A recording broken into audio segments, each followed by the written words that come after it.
So today I've been working on a multi-part ship, and I know at least one person has asked me to make a tutorial on how to do these, so here we go. For the demonstration one, I've got a 3-parter here, and it's going to be set up so that in the end, it doesn't need a cockpit in the front or in the back, it'll only have one in the middle, and everything will be controlled from there. And to do this, we've got a couple of things going on, but I think I should start with the connection. The actual joining of the pieces. Now we've got a couple of different things going on at the connection sides, but we're going to start with these wedges here, the ones that are highlighted in blue and green. These are going to slot in to wedges on the other side that are facing in these positions, and that'll give it a stable and lined up positioning. Between these ones taking care of the side to side, and these green ones taking care of the up and down, it'll align the two pieces quite nicely. And then, these red pistons here will be able to extend out and grab in the pocket here. And then these pistons up on top are to actually communicate between the different pieces of the ship. So each of these pistons has a different function on it. Mostly the D-pad, we've got R1 and L1, and X. We don't have any steering controls going across it, because all the steering and drive is contained within the middle section. Right now it's on the slower side, but we might beef that up later. You never know. But I suppose I should show it in action.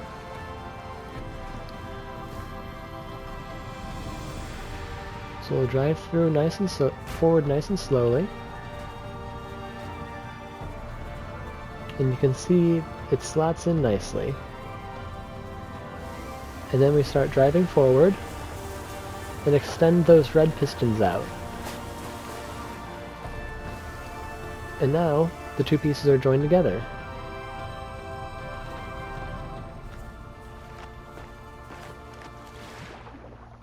And if I go underneath here, you can see the green wedges are slotted in nicely, and so are the blue ones. And that keeps everything nicely joined and aligned. And the red pistons are extended out, pressed up against there, with the anchor blocks hooked in. Anyways, next we've got those pistons up top with the labels, and if you can see, they trigger those distance sensors on the front half. And what that's doing is working through the control logic you can see there, which I have a separate video on, so I won't go too into depth on it, but I'll briefly cover it in a minute. So right now, we're just controlling that first turret, and then we can change it to control the second turret, change it to control the torpedoes, and then we change it one more time, and now we're controlling things in the middle section.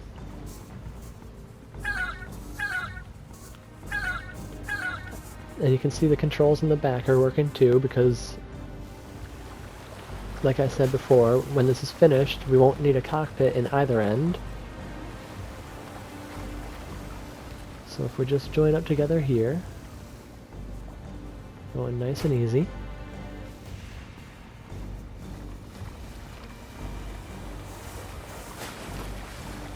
Extend out the piston. And reset my system all the way to the first turret. We got turret 1, turret 2, torpedoes,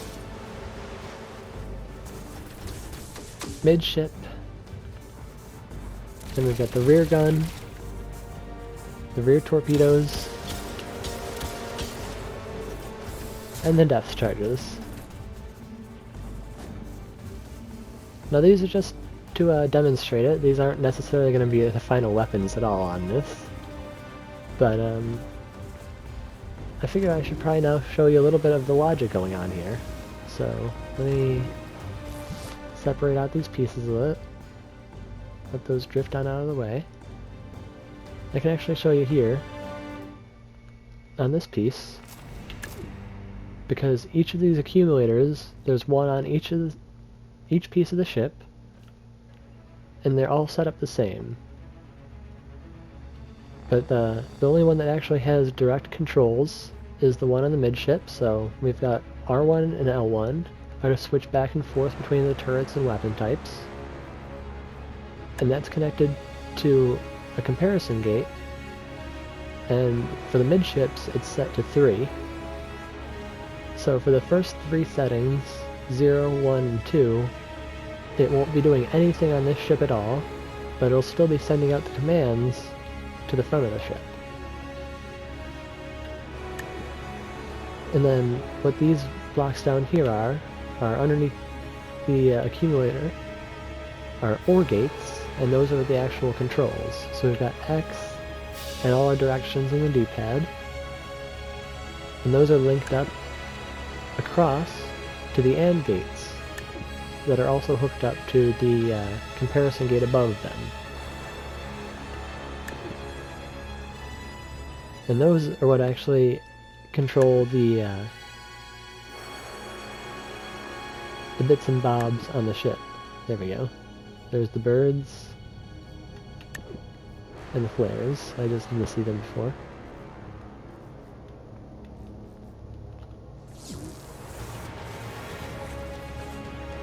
And like I said, there's one of these little brains on each of these.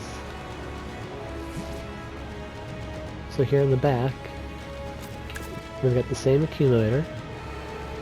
It'll be triggered by the R1 and L1 controls on the distance sensors. You can see the little line linking them to the ones in the middle, because the pistons that extend in the middle are the R1 and L1. And it's hooked up to all the comparison gates here. So we've got one that lines up, or one that does this line here and controls the turret. We got this one here, and it controls the torpedoes, and this one here controls the depth charges, which is just to that one. And it's the same on the front end here, so I'm not going to go through it again. But yeah, that's the ins and outs of building one of these multi-part ships. So just briefly covering it, we got the wedges to line it up, the pistons and anchor blocks to grab it, then the other pistons, which have shield blocks in front of them, to transfer the information from one end of the ship to the other end of the ship, where there's distance sensors waiting.